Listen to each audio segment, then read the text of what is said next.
Hi, this is William, and this is the next devlog for Unnatural Investigations. Alright, so, um, I didn't do one last week. Wanted to add some more things and things like that. So, right off the bat, you'll notice these two buttons down here. Take you to Discord and take you to our website. Getting that ready for when the single player demo comes out, and obviously when the game comes out, so people can join Discord and get into discussions. Another new addition is the player upgrades. This is the backbone or foundation for the upgrade system. Nothing right now but just a bunch of data, but eventually you'll have your 4 class levels and your general level. General levels are achieved by doing that, general stuff like working, playing the game, finding things. It's just a bunch of random stuff that'll will generate that type of experience to gain those levels, and those levels you'll be able to use to increase your max health and max stamina.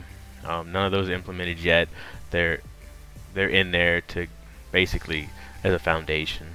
And the forensic levels, again, everything's set to 5, while at the earlier stages of the demo and of early access until I iron those out. But those will gain experience, doing specific things related to those, and then you'll be able to upgrade everything. There'll be a more detailed window, but this is just the foundation. Most of the work on this is being held off until early access goes out and we can start getting feedback in and experiences, things like that, before we dive any deeper into that. But let's see, got a few other things. Okay, another addition is when you host a game, you still, you can still put your name in there, whatever, and set a password. You do host, but now what you'll see is a room code, which is a random 6-digit number. That is pretty much unique to your room, and you can give that to other people if you want them to find your room quickly, because as it was before, you'd go to browse game, but only a few people playing is no problem. But if there does become a whole bunch of people playing, the list will be pretty large. You'll want to narrow it down, and while I could try to narrow it down by the name of the room, since you can name the room whatever you want, and you could potentially have multiple rooms that are same. So opted for a randomized number generator that randomizes 6 digits. So it should be persistent for the room. So then you just come here, put the number in there. If there's a room that matches that number, it'll pop up. If not, then either you got the wrong number or nobody's hosting that room. So just a quick way to search and get your friends back in. And yeah. So anyways, another thing I'm going to show you. The forest. This level isn't ready for like playing. I'm still working on the environment things. I do have quite a bit of the environment. I mean, the boundaries are in there, the point of interest are set up, but really what I wanted to show here is based on some of the viewing of the people that were YouTube testing it and posted their videos on YouTube, their experiences and things like that. A lot of people were trying to interact with certain things. Now, I haven't made an in-depth interaction system. However, I wanted to play around with some of the physics. So, which is really simple in single-player games. But you have to do a little trickery in some of the multiplayer games, just because you don't want to take too much data up, but you also, you want it to look good, so it syncs on everybody's screen. Now, these are literally just things, but makes it a little bit more interesting, being able to do that. So I thought that was pretty neat. Put that on the flashlight to knock everything around. Doesn't really affect gameplay, but it's more for realism. So yeah, that's kind of in the works. So everything went out fine on testing and all. So you'll start to see a lot more interactable objects, physics based, in the different scenes. Just something not major, but thought it was pretty interesting. And now let's get to some of the meat of the view in here. Alright, we'll go to the old test scene. I forgot to turn off the random boss spawner, so we have to go back and forth a few times, but okay. Another thing that I got feedback on was when you shoot, the fire and stuff projection from the weapon was so large that when you were shooting you couldn't, it kind of blocked your view, and it was true. So I did shrink that down. You still get the fire here, but you got clear view of what's in front of you. So did tweak that. Wanted to make sure that that worked good. And none of the big things. So, in I think the last devlog or the previous one, I did mention that, you know, working on special abilities or special phases of each boss, and I mentioned the first three, the Wendigo, Vampire, and the Werewolf, because they're going to be kind of highly shown in the demo and such. And I wasn't going to mention the other ones, but really, there's nothing to really hide, because if you go to each one of these, I have to actually essentially tell you what to do, otherwise you'll never know what to do. So we'll go over those right now, just to give you a feel of kind of the different natures for each boss. And some bosses don't feel as fleshed out as others, or some of their phases aren't as spectacular. Again, these will be updated to make them better and better, but it's got a pretty good foundation. So let's talk about the flesh demon. We won't worry about his other stuff, but we'll worry about what happens when you do get his health down. When you do get his health down, roughly halfway or a little bit below, he'll heal, and then he'll start summoning crystal spikes. And what these do is they protrude from the ground, kind of stabbing the player and and causing a good amount of damage. And they'll continue to do that until it's killed. So essentially, you get his life halfway down, he's gonna go crazy, heal up a little bit, and start spiking you until you kill him. So, and he'll spike, like he'll spike what he deems the most deadly target. So makes it pretty interesting. You start getting some damage from him. Soul Demon. The Soul Demon does a similar trap, except for what he does is he'll pretty much snare you to the ground, and your character can't move. And what you'll get is a pop-up similar to like processing the crystals, where you have to quickly press A and D, and while you're locked in there, he's siphoning your health to him, so he's gaining health, you're losing health. So yeah, he'll do that until he dies once he gets halfway. The succubus, pretty much once it gets halfway down, will summon essentially a crowd of cultists. Right now they're all generic cultists, but eventually it'll be like random, like all different kinds.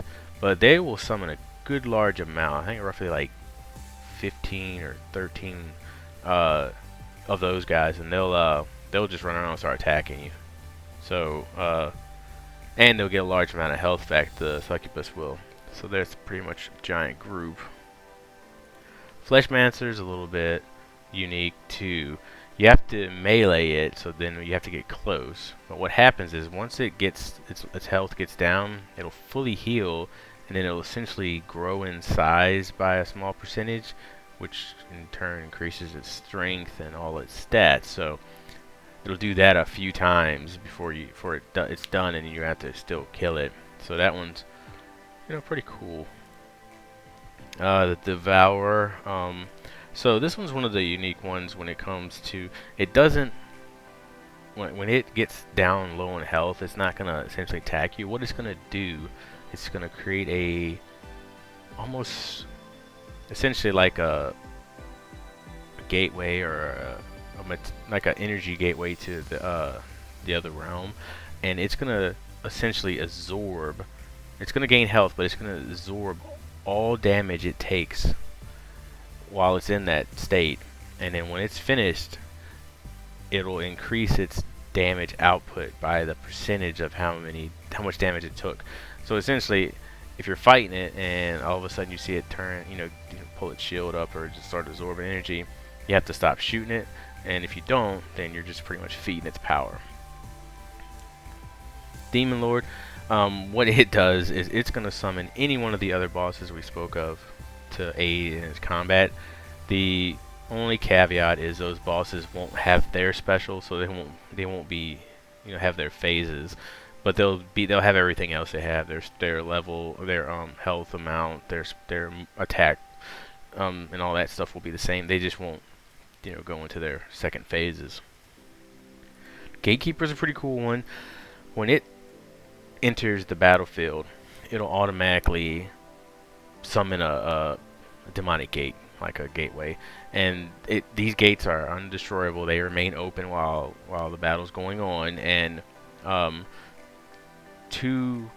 any time two skeletal knights will continuously emerge from the dark gate, and to make it even tougher, these skeletal knights can only be damaged by melee, since they're pretty much skeletons. And if that wasn't tough enough, once you do get the gatekeeper down, it's going to summon a second one of those portals. So, excuse me, it's going to be a lot of crowd control. And it has that. I mean, it's one of its strengths is its group. So, Torturer, not as fancy as the other ones. Once its health gets down, essentially summons these small spider-like creatures. They're pretty fast, and I think there's about 4 or 5 of them that spawn at a time. So it's kind of similar to the succubus, except for these are smaller and faster little spider-looking creatures. All right, the possessed. Again, this dude you can only hit by melee. Now the unique thing about this guy is once he spawns, there will be an external parasite-like thing that looks like a bulge of flesh that will spawn somewhere else on the map. Until you destroy that parasite, you won't be able to hurt or do anything to the possessed. So you're gonna have to seek that out while, you know, keep an eye on this dude and then destroying it before you can actually hurt it. So not as fancy, but pretty cool. Harvester, what he will do is while you're fighting him, when he gets to the second stage, he will essentially split into 2. And again, the other one won't split, so it won't be like an endless split of them. But it's similar to when the Demon Lord summons any random boss, except for this dude is just summoning himself essentially, and his self is, you know, fully healed up and ready to attack. So that's one thing to keep in mind for him. Oh, I did forget to do the Fear Demon. The Fear Demon, very similar to the Harvester. Only difference is the Fear Demon is gonna pretty much, he'll vanish, he'll teleport somewhere else, and 4 or 5 clones or replicants of it will spawn.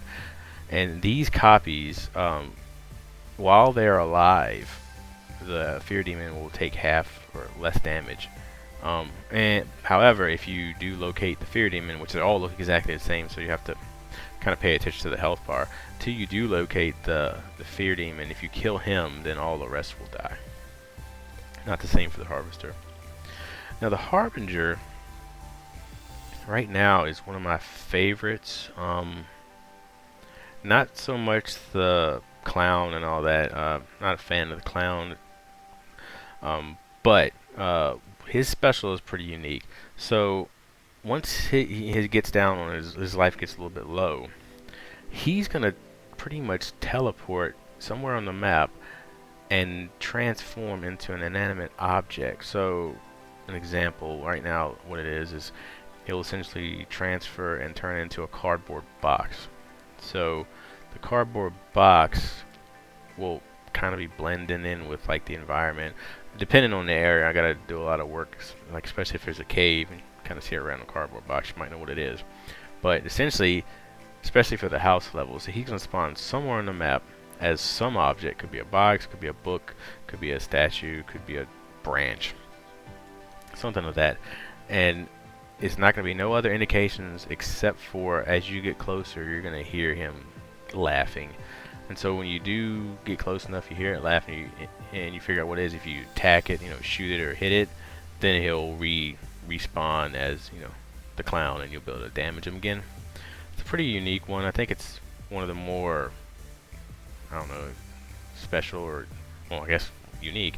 It stands out to the rest. So he'll be pretty interesting to fight, and even in his early stages where he just does the cardboard box, it's still pretty cool. You know, because even if it's in the cave, somewhere, anywhere in the cave, he could spawn, and then you got to run around and look for him.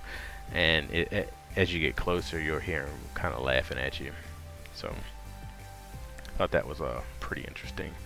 All right, so what I'm gonna do real quick, go back, 'cause timer's running out there. Forgot to turn off that random ball, so on that level, I'll show you another thing. And this is more of a visual. Alright, so something new is some of the creatures actually have different effects on their body. I think one of the more easier ones to notice is the Demon Lord. A big Unity updated to 2021 LTS, so I've been using 2020 LTS, that version, and they updated to the new version. Alright, there you go. You can see him real quick.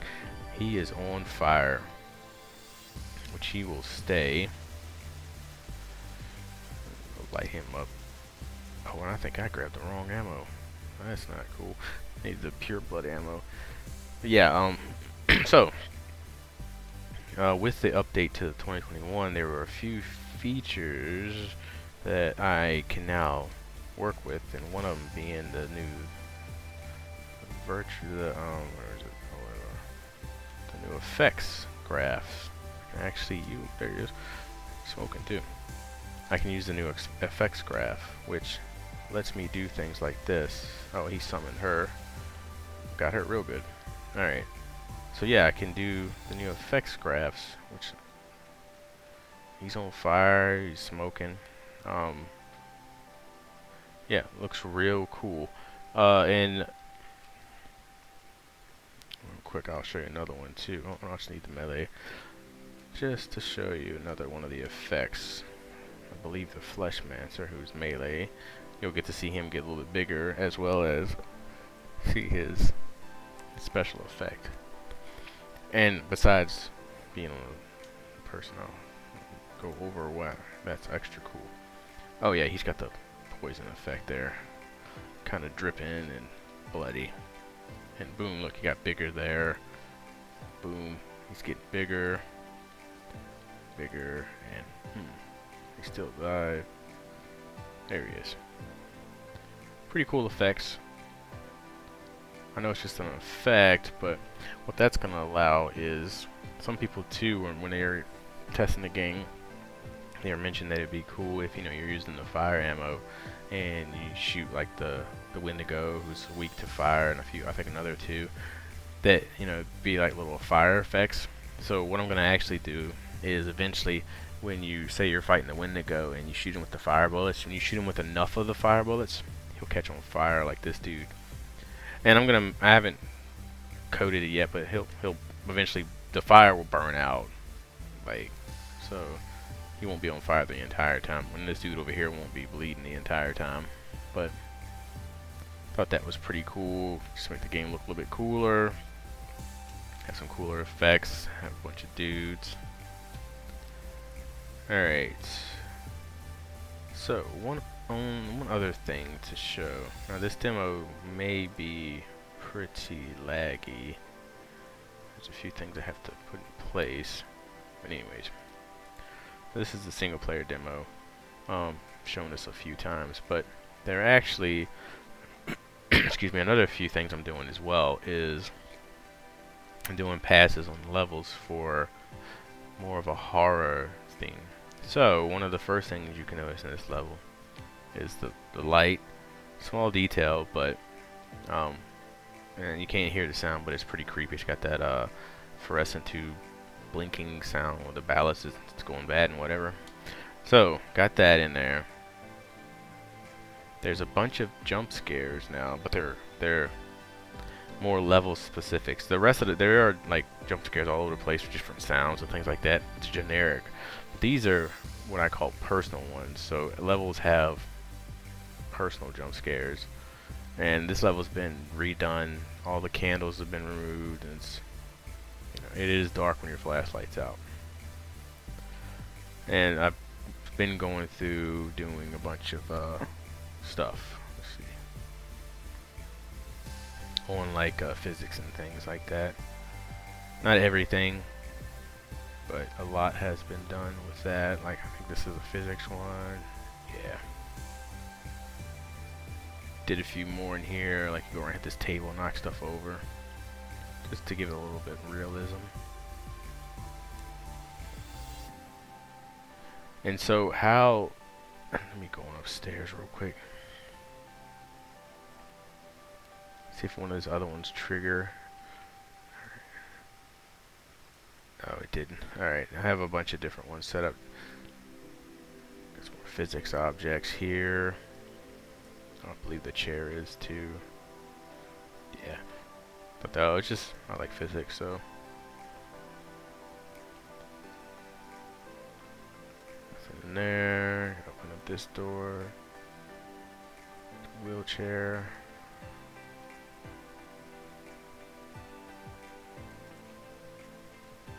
Here. Oh, gotta fix a tree coming to the door, the window. That's not cool. Another one of these lights. All in all, and it sounds pretty good. It's pretty creepy sounding. So all in all, it's the first pass of that. I'm gonna do a whole bunch of that with all the levels. Want it creepy. Just an example. It didn't happen this time, but sometimes when you're going in, this light right here will essentially explode. So that's a pretty good jump scare. And there are a bunch of other jump scares in this level. This level alone here has at least 10 or 15 random ones. And how I did that is there's like a 50-50 chance that they'll trigger, and then even and then another smaller chance that it'll determine which one triggers. So a bunch of cool stuff there. One other thing too. I got a let's see. Still working on some of the things here. Sometimes get kicked out of my own server. Alright, so just more of a visual change here. Did some updates. This level's a little bit darker than it was. Probably way dark for YouTube, but when you're playing it, it feels pretty good. Been working on the rocks around this place. Nothing fancy in terms of new systems, but trying to make everything look a little bit more, you know, real and lived in. So before it was essentially just the textures, but now I actually have some actual physical rocks. I think it gives it a better, more unique look. It also allows the boss to jump up a little bit, so there's less hiding from him. And again, none of these levels, the generic one, or not the generic, but the levels that are already in the game have any physics stuff. That was my test level, was the single player and the other one. And none of these have their personal jump scares. I'll be working on those as soon as I do some more testing to make sure all the bosses are good to go and that the single player is really good. Single player is the main focus now. Marketing has kind of died off a little bit.